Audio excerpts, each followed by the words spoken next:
मैं वहाँ बैठे बैठे सोच रहा था कि जो हमारे वरिष्ठ भक्त हैं और जो गुरु महाराज के साथ इतना निकट रहे हैं, इतना प्रेम उनके हृदय में गुरु महाराज के प्रति है, तो मेरा तो एक क्षण लैश मात्र भी प्रेम नहीं है गुरुदेव के चरणों में। आप सब भक्तों के प्रेम को देख के ही मेरे अंदर और इच्छा जागृत होती है कि मैं आपकी तरह बन सकूं, और गुरु महाराज से इतना जो प्रेम है आपके हृदय में, वो मेरे अंदर भी थोड़ा रति मात्र थोड़ा जागृत हो। गुरु महाराज से हालांकि समय कम है तो मैं प्रयास करूँगा संक्षेप में ही बताने का। तो गुरु महाराज से लास्ट हम विप्लव में मिले थे। तो महाराज से लास्ट जब हम मिले थे विप्लव में, तो महाराज से पूछा हमने, लास्ट जब विप्लव खत्म हो गया, सब कुछ खत्म हो गया, लास्ट मीटिंग थी एरिया लीडर्स की, और हम महाराज से ऊपर छत पे मिल रहे थे। तो महाराज से एक भक्त ने प्रश्न पूछा, महाराज आपका लास्ट संदेश क्या है हमारे लिए? और आई थिंक अक्टूबर नवंबर था इस समय पे। तो महाराज क्या इंस्ट्रक्शन है आपके लिए, और हम कैसे करेंगे महाराज, आगे कैसे करना है चीज़ों को? तो महाराज बोले कि ऐसा कोई स्पेशल इंस्ट्रक्शन नहीं है मेरा, मैं सब कुछ बता ही चुका हूँ आप सबको, मेरे सारे इंस्ट्रक्शन ऑलरेडी रिकॉर्डेड हैं, सब कुछ है। आप लोग ये मत सोचिए कि मैं जो है शरीर छोड़ दूंगा या मैं नहीं रहूँगा तो मैं आपके पीछे प्रेजेंट नहीं रहूँगा। मैं हमेशा इंस्ट्रक्शंस के थ्रू, बुक्स और जो लेक्चर्स के थ्रू मैं आप सबके बीच में प्रेजेंट रहूँगा। आप सब जो प्रभुपाद जी ने जो बताया है हमको, जो प्रभुपाद जी ने पुस्तकें दी हैं, प्रभुपाद जी ने जो संदेश दिया है, प्रभुपाद जी की जो इंस्ट्रक्शंस हैं उनको एज इट इज़ आप फॉलो कीजिए। मेरा और कोई अलग से इंस्ट्रक्शन नहीं है, सब कुछ दिया गया पहले से ही, आप बस एज इट इज़ चीज़ों को फॉलो कीजिए। आप 16 माला का ध्यानपूर्वक जप कीजिए, 4 नियमों का पालन कीजिए, अटेंटिव जपा कीजिए। ये सब प्रभुपाद जी के वही सेम इंस्ट्रक्शन मेरे हैं, मेरा कोई स्पेशल इंस्ट्रक्शन नहीं है।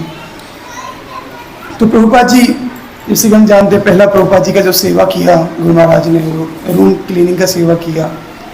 और वो सेवा आई थिंक कोई डिवोटी बता भी रहे थे कि पूरी लाइफ टाइम प्रभुपाद जी का सेवा की है। जस्ट उस दिन लेके आज तक गुरु महाराज ने किया। मैं देखा कि जब हम अहमदाबाद में भी थे तो महाराज वहाँ पे या फिर कहीं भी जाते हैं, दिल्ली टेम्पल भी जाते हैं, महाराज जिस भी टेम्पल को विजिट करते हैं, जहाँ भी जाते हैं, वहाँ की एक एक चीज़ को, कोने कोने को चेक करते हैं कि क्या ये प्रभुपाद जी का जो रूम है, ये प्रभुपाद जी का जो मंदिर है, वो साफ है कि नहीं है। मतलब जो पहला इंस्ट्रक्शन उनको मिला था, जो मॉन्ट्रियल में मिला, और उसके बाद यहाँ पे भी हर जगह जहाँ भी टेम्पल में जाते हैं प्रभुपाद जी की सेवा वो करते रहते हैं। और इवन हर बाथरूम के अंदर महाराज स्पेशली बाथरूम्स के अंदर जाते हैं, जितने बड़े मंदिर हैं आप अगर नोटिस किया तो महाराज हर बाथरूम बोलेंगे मेरे को बाथरूम आ रहा है ऐसे करके बोलेंगे, लेकिन एक्चुअली वो चेक करने जाते हैं कि क्या टेम्पल्स क्लीन है कि नहीं है। अगर पब्लिक टॉयलेट क्लीन है तो इसका मतलब टेम्पल क्लीन होगा ही होगा।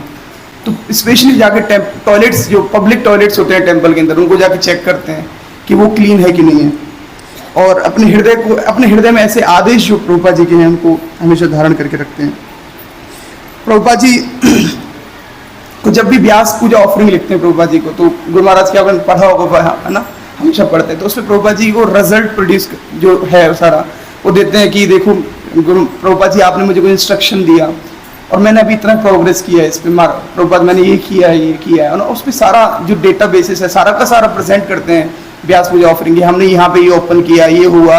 जैसे कोरोना के काल में भी गुरु महाराज का व्यास पूजा ऑफरिंग पढ़ोगे तो उसमें महाराज बता रहे हैं प्रभुपाद जी की और प्रभुपाद जी को कि हमारे कोरोना में सारे मंदिर बंद हो गए प्रभुपाद जी, लेकिन हमने आपका जो सारा कुछ है हम वेट कर रहे हैं कि कोरोना में खुल जाएगा। उस प्रकार से पूरा मतलब एक एक चीज़ रिपोर्ट प्रभुपाद जी को प्रेजेंट करते हैं। और साथ के साथ जो हम विल पढ़ रहे हैं, गुरु महाराज ने विल अपना शेयर किया है, इसमें बहुत इंपॉर्टेंट जो विल मुझे लगा कि I never take a step out of ISKCON. So ये बहुत स्ट्रॉन्ग विल है और मतलब ये इतना मुश्किल चीज़ है ना। मैं जस्ट सोच रहा था कि कितना मुश्किल काम गुरु महाराज ने करके दिखाया, मतलब जो एक आइडियल स्टैंडर्ड गुरु महाराज ने सेट कर दिया है कि never take out of stone ISKCON की। जीबीसी के जो इंस्ट्रक्शंस हैं, लाइक कीर्तन के इंस्ट्रक्शंस हैं, लेक्चर्स के इंस्ट्रक्शंस हैं, हम कई बार बहुत ज़्यादा सहजिया भाव में आ जाते हैं। हम कई बार चीज़ों को है ना, हम सोचते हैं कि मसाला डालेंगे कई बार, बट महाराज सो सिंपल ना कि कुछ भी, कोई नो मसाला, नथिंग, कुछ एज इट इज़ जो प्रभुपाद जी ने दिया वो एज इट इज़ प्रेजेंट करना है ना। जीबीसी के जो इंस्ट्रक्शंस हैं कि कीर्तन स्टैंडर्ड्स क्या हैं, लेक्चर स्टैंडर्ड्स क्या है, डीलिंग स्टैंडर्ड्स क्या है, वैष्णव स्टैंडर्ड्स क्या है, क्या एडिकेट्स हैं, एज इट इज जो है नेवर टेक आउट ऑफ स्कॉन, है ना। तो अब डीलिंग्स आपको पता ही है, और जैसे हम डिस्पोटी बता भी रहे थे, माधवेंद्रपुरी का जो स्टोरी है और वो जो सेवा भाव है माधवेंद्रपुरी का, आई डोंट नो कि महाराज इतना अटैचमेंट माधवेंद्रपुरी की जो कथा है उससे है, लेकिन उसमें जो क्रक्स जो सेवा भाव है वही गुरु महाराज प्रेजेंट करते हैं, और कि एक भक्त का कैसे सेवा होना चाहिए, और महाराज के आचरण में पूरा लाइफ महाराज का आचरण उसमें दिखाई देता है। और महाराज की फील्ड में हम डिटैचमेंट देखते हैं, हाउ मच डिटैच्ड महाराज है ना, कितना डिटैच्ड है, एक एक चीज़ से अनासक्त हैं महाराज जो हैं। और महाराज का एक नेचर है कि महाराज जिसको एक बार देख लेते हैं ना उसका फेस याद कर लेते हैं।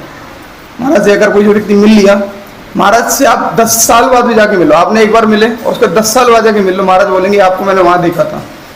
और महाराज को एक एग्जिट फेस याद रहता है व्यक्ति का, तो इतना शार्प महाराज का, और बहुत ही सेंसिटिव महाराज का जो है डीलिंग्स एवियस घुसुक त्रिभुवन है ना, कि महाराज का जो डीलिंग्स हैं वो तो क्या कहा जाए, महाराज की इतना सेंसिटिव, एक एक जैसे द्वारकाधीश के बताया, चींटी के प्रति, एक पक्षी के प्रति, सोचिए एक जानवर के प्रति इतना ज़्यादा सेंसिटिव, डिवोटीज के प्रति कितना सेंसिटिव महाराज का जो डीलिंग्स रहता है ना। एक इंसिडेंट और भी था, बिल्ली के प्रति भी था उसमें, कि पार्क में एक बार महाराज बहुत मॉर्निंग वॉक कर रहे थे, तो एक बिल्ली थी बहुत, है ना, रो रही थी वो, तो महाराज ने जल्दी से आदेश दिया कि जाओ इसके लिए दूध लेके आओ।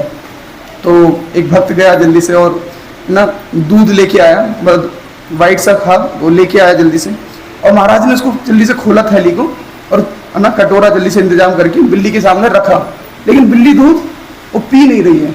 महाराज कह रहे हैं कि पी क्यों नहीं रही है दूध, क्या हो गया इसको? तो महाराज वो कह रहे हैं कि महाराज पता नहीं क्यों नहीं पी रही है। तो महाराज कह रहे दूध ही है ना, और दूध नहीं, हमारा छाछ लाए हैं। और पागल, छाछ नहीं पीती बिल्ली कभी।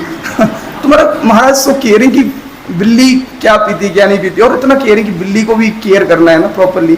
तो एक और महाराज जी अजात शत्रु है ना, कि इतना चाइल्ड लाइक। एक बार मैं दिल्ली में था तो महाराज साहब मॉर्निंग वॉक वगैरह पे रहते थे ना, तो महाराज का मॉर्निंग वॉक करने का हमेशा मौका मिलता था, और महाराज की स्पेशली एक दिन में पर्सनली भी बोले कि मैं अकेला चलूंगा, तो ऐसे महाराज को अकेले मेरे को लेके जाना पड़े।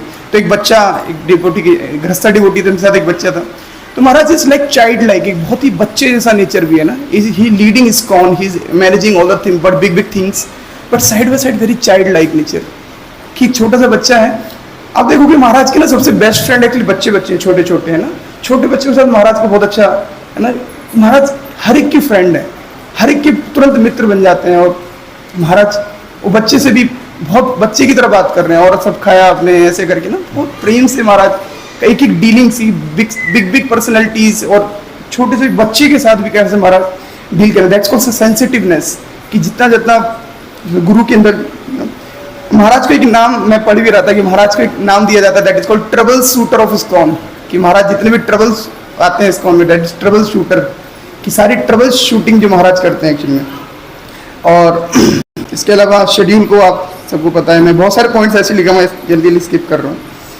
तो महाराज के कीर्तन हमने सुने हैं ना, महाराज अभी तो बाद में एज हो गया, लेकिन आपने कभी अर्ली जो सीनियर वरिष्ठ भक्त हैं उन्होंने देखा होगा कि महाराज सो इंथुजियास्टिकली कीर्तन करते थे, उछल उछल के, बम पर बजा बजा के, और इतना नाच नाच के महाराज कीर्तन करते थे ना। आपने किसी ने देखा होगा वीडियोस वगैरह तो। और बुक डिस्ट्रीब्यूशन, रोड पे खुद निकल जाते थे और थैला लेके महाराज खुद जाके बुक डिस्ट्रीब्यूशन कर रहे हैं, कि व्यक्ति से जाके दान मांग रहे हैं। एक बार इंसिडेंट था कि महाराज बुक डिस्ट्रीब्यूशन के लिए गए, और उनके साथ कई सारे डिवोटीज ही बुक डिस्ट्रीब्यूशन के लिए गए थे।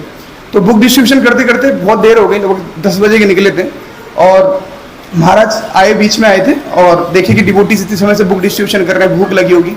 तो महाराज गए, और जितने फल वाले होते हैं, जितने भी सब्जी वाले होते हैं ना, उनके पास गए और अपनी उत्तरी लेके और बोले कि हमारे छोटे छोटे भक्त हैं, ब्रह्मचारी हैं, कुछ भक्त हैं, वो किताब वितरण कर रहे हैं, उनके लिए कुछ दान दे दीजिए। और महाराज जा जाके सब फल वालों से जाके एक फल दे दीजिए, एक फल दे दीजिए, दान में दे दीजिए, उन भक्तों को हमें खिलाना है। कुछ वो सुबह से खड़े हुए हैं, किताब डिस्ट्रीब्यूट कर रहे हैं।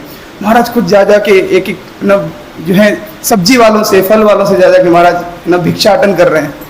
सो बहुत सारी चीज़ें हैं ना महाराज के बारे में। तो और महाराज से एक बार मैंने खुद ही पर्सनली पूछा कि महाराज, हाँ, मेरे अंदर थोड़ा सा ना था कि जनरली हम सुनते हैं कि जब पर्सनल इंस्ट्रक्शन जब मिलते हैं तो भक्त उसको बहुत ही उत्साह के साथ करता है कि मेरे को पर्सनल इंस्ट्रक्शन मिला है कि नहीं। तो मुझे भी जब 2016-17 में 18 में तो मैं भी गया महाराज के पास, है ना, दीक्षा वगैरह हो गया, सब कुछ हुआ। तो उसके बाद मैं भी गया महाराज मेरे लिए क्या पर्सनल इंस्ट्रक्शन है महाराज की, मैं भी फिर कुछ करूंगा, तगड़ा वाला करूंगा ना, मेरा भी नाम हो जाएगा। मैं सोचा कि ये फेम की इच्छा जो भाव का जो था, महाराज बोले करना क्या पर्सनल इंस्ट्रक्शन का आपको, महाराज जानते हैं हृदय में क्या चल रहा है इसके, है ना। बोले करना क्या पर्सनल इंस्ट्रक्शन का, बोले कि सारे इंस्ट्रक्शन तो गिवन है पहले से ही।